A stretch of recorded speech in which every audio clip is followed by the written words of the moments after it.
News में ना जाने कितनी ऐसी खबरें आती रहती हैं कि अपने देश में फेक प्रोटीन पाउडर बेचा जा रहा है। ऐसे फेक प्रोटीन पाउडर्स जिनकी वजह से मौत तक हो जाती है। ऐसे फेक प्रोटीन पाउडर्स जिनकी वजह से शरीर में कुछ इरिवर्सिबल डैमेज भी हो सकता है। लेकिन आपको यहाँ ये समझना पड़ेगा कि ये सारे के सारे डिसएडवांटेजेस फेक प्रोटीन पाउडर्स के हैं, वे प्रोटीन के नहीं हैं। एक बहुत ही इंपॉर्टेंट स्टडी जो पिछली साल इंडिया की फिटनेस इंडस्ट्री में काफी ज्यादा वायरल हुई, उस स्टडी में टोटल टॉप 36 वे प्रोटीन ब्रांड्स जो इंडिया में ज्यादा बिकते थे उनकी टेस्टिंग की गई, उनको एनालाइज किया गया। कंक्लूजन काफी शॉकिंग था और यही रीजन था कि ये रिसर्च इतनी चर्चा में रही। इस स्टडी के मुताबिक इंडिया में बिकने वाले 36 पॉपुलर वे प्रोटीन्स प्लस प्लांट प्रोटीन में से 70% मिसलेबल्ड पाए गए। यानी कि टेस्टिंग करने पर पता चला कि पर 100 ग्राम के हिसाब से डब्बे के बाहर जो मेंशन्ड था उतना प्रोटीन डब्बे के अंदर नहीं मिला, या तो उससे कम मिला या फिर उससे ज्यादा मिला। यहाँ नोट करना कि डब्बे पर मेंशन्ड जितना अमाउंट है अंदर प्रोटीन उससे कम मिलना ही नहीं बल्कि ज्यादा मिलना भी प्रॉब्लमेटिक है, क्योंकि मोस्ट प्रोबेबल चांसेस हैं कि अनरेगुलेटेड नाइट्रोजन स्पाइकिंग की वजह से ये अचीव किया गया हो। ऊपर से फिर आपको एग्जैक्टली पता भी तो होना चाहिए ना कि आप क्या खा रहे हो। अगर आप कंज्यूम वो सोच के कर रहे हो जो डब्बे के बाहर मेंशन्ड है, लेकिन आपके शरीर में उससे काफी ज्यादा मात्रा चली जाए तो किडनीज पर एक्सेसिव प्रोटीन स्ट्रेन तो पड़ेगा ही ना, जो कि ऑब्वियसली हार्मफुल होता है। सबसे पहला पॉइंट तो यहाँ पर ये नोट करो कि यहाँ पर 36 popular way and plant based proteins के 70% की बात हो रही है। इंडिया में बिकने वाले सभी वे प्रोटीन्स के 70% की बात नहीं हो रही है। और दूसरा इंपॉर्टेंट पॉइंट ये है कि क्या ऐसी स्टडीज पास में मेडिसिन के लिए नहीं हुई? क्या ऐसी स्टडीज पास में फास्ट फूड्स के लिए नहीं हुई? क्या आज भी हम ये नहीं देखते कि फूड इंस्पेक्टर्स ने रेस्टोरेंट्स पर छापे मारे हैं और ना जाने कितने ही हफ्तों पुरानी सड़ी गली सब्जियां का खाना बनाने के लिए इस्तेमाल किया जा रहा था? तो at the end of the day इसका समाधान क्या है? क्या बीमार होने पर मेडिसिन लेना बंद कर देना इसका समाधान है, या फिर ऑथेंटिक मेडिकल स्टोर्स से ही मेडिसिन लेना इसका समाधान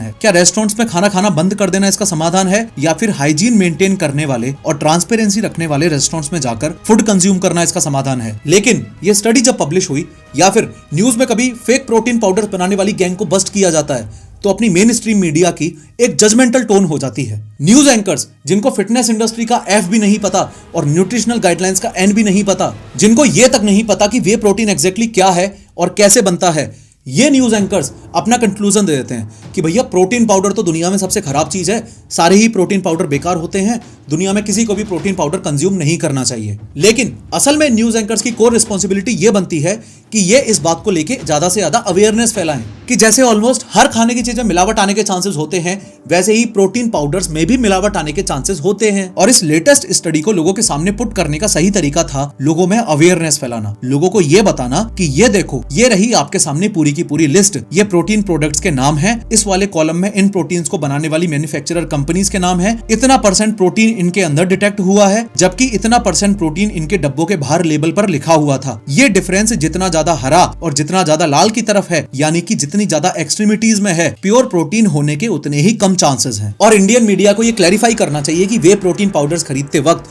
इस चार्ट में दिखाई गई जो सेंटर वैल्यूज हैं, उन सेंटर वैल्यूज के इर्द गिर्द रह के ही अपने प्रोटीन को प्रेफर करें और मार्केट में बिक रहे फेक प्रोटीन्स से ज्यादा बचने की कोशिश करें।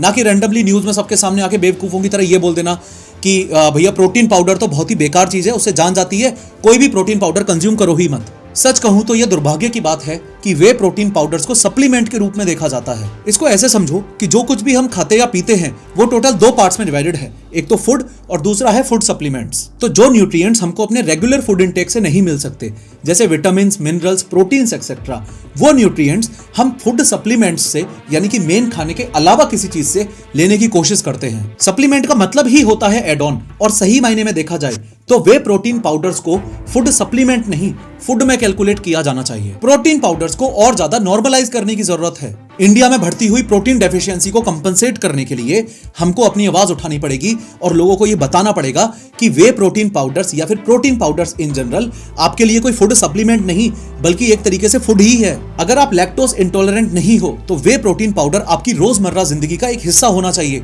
रोटी सब्जी की तरह। अगर आप मार्केट में घूम रहे इतने सारे फर्जी वे पाउडर्स से बच पा रहे हो, अगर आपके हाथ में एक नॉन अडल्टरेटेड हाई क्वालिटी वे प्रोटीन का डब्बा है तो वो और कुछ नहीं बस दूध से निकाला गया एक वे प्रोटीन ही है, जिसको प्रोसेस करके उसमें से फैट्स और कार्ब्स और ज्यादा रिड्यूस कर दिए गए हैं। तो क्या दूध को आप सप्लीमेंट के रूप में गिनते हो क्या? दूध आपके फूड का हिस्सा नहीं है क्या? तो उसी दूध से बनने वाले नॉन अडल्टरेटेड हाई क्वालिटी वे प्रोटीन को आप सप्लीमेंट में गिनो और फूड में ना गिनो, इस बात का क्या लॉजिक बैठा? पर फिर भी टेक्निकली प्रोटीन पाउडर्स को सप्लीमेंट्स में ही कंसिडर किया जाता है, क्योंकि सिर्फ दूध के वे के अलावा उसको कंज्यूमेबल और मोर एफिशिएंट बनाने के लिए उसमें कुछ मैक्रोन्यूट्रिएंट्स, कुछ अमीनो एसिड्स, पचाने के लिए digestive enzymes, emulsifiers, thickening agents, tasty लगने के लिए फ्लेवरिंग एजेंट्स एक्सेट्रा डाल दिए जाते हैं। प्रोटीन्स जो ह्यूमन बॉडी की प्रॉपर फंक्शनिंग के लिए हद से ज्यादा इंपॉर्टेंट हैं, वो असल में और कुछ नहीं बस अमीनो एसिड्स की चेन होती हैं जो स्पेसिफिक फंक्शंस के लिए डिजाइंड होती हैं। तो आप सत्तू से प्रोटीन लो या दाल से प्रोटीन लो या अंडे से लो या चिकन से लो या वे प्रोटीन पाउडर से लो, शरीर में जाने के बाद सबसे पहले अमीनो एसिड्स में टूटेगा और उसके बाद बॉडी उसको यूटिलाइज कर पाएगी। बहुत आसानी से इस कॉन्सेप्ट को एक छोटे से एग्जांपल से ऐसे भी समझा जा सकता है कि मान लो ये जो घर है ये आपकी बॉडी है और इस घर में मौजूद दीवार आपके शरीर में मौजूद प्रोटीन्स हैं। तो इस दीवार और घर को बनाने के लिए जिन ईंटों का इस्तेमाल किया गया है वो ईंटें ही अमीनो एसिड्स हैं, यानी कि प्रोटीन की फंडामेंटल यूनिट। अब 99% यंग इंडियंस जो जिम में जा रहे हैं उनको 1% भी अंदाजा नहीं है कि उनके ट्रेनर ने उनको जो BCAA और EAA लेने के लिए बोल दिया है वो एग्जैक्टली क्या है और उन्हें लेना चाहिए या नहीं। जिम जाने वाले मैक्सिमम बंदों को बस इतना पता है कि यार वो अपने राहुल भैया है ना, वो ट्रेनर, हाँ वो जिनका 20 इंच का डोला है, उन्होंने बोला है कि यार BCAA के बिना तो नहीं बनेगी। भले ही उस राहुल भैया ने खुद इंजेक्शन ठोक ठोक के डोला बनाया हो, लेकिन यंग इंडियंस की बॉडी कैसे बनवा रहे हैं? BCAA चेप चेप के। क्यों? क्योंकि मैक्सिमम केसेस में जितने ज्यादा डब्बे ट्रेनर्स चेप देंगे उतना ज्यादा उनका कमीशन बनेगा। तो अब EAA, BCAA और अमीनो एसिड्स के पीछे के साइंटिफिक लॉजिक को समझो और जब आप जिम जाओगे ना तो अपने राहुल भैया को भी समझाना।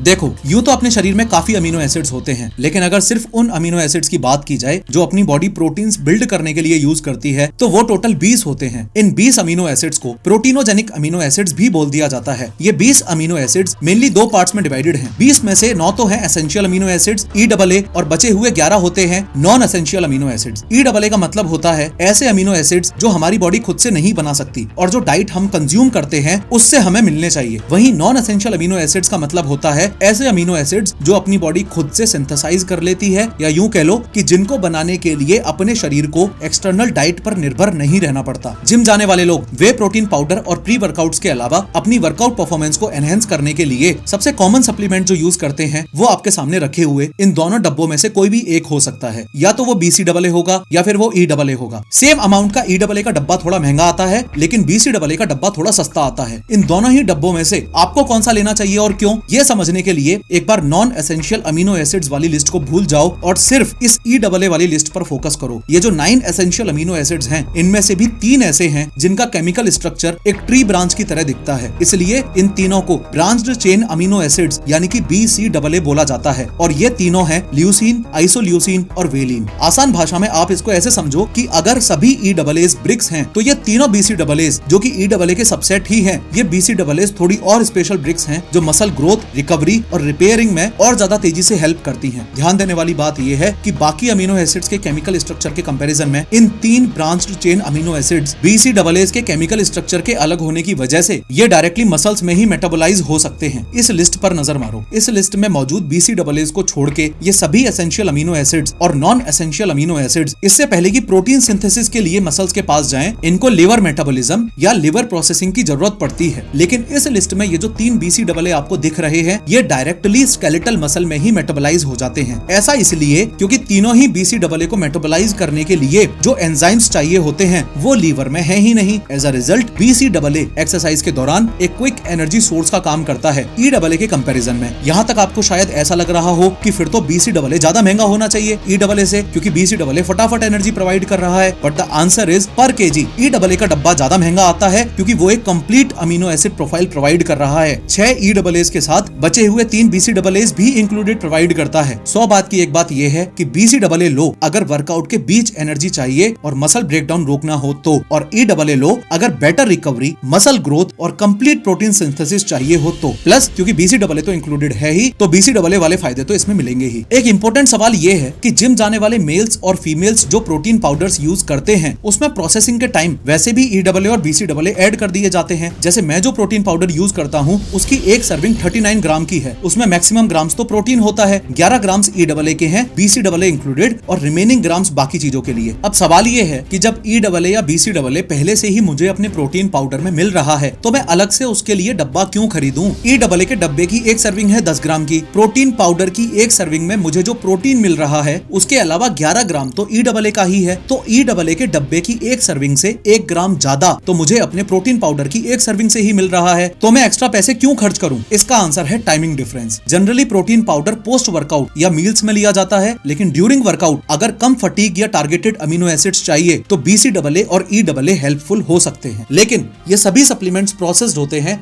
और हर किसी को सूट नहीं करते। इसलिए आपका ट्रेनर क्या बोल रहा है, कोई डॉक्टर क्या बोल रहा है, कोई फिटनेस इन्फ्लुएंसर क्या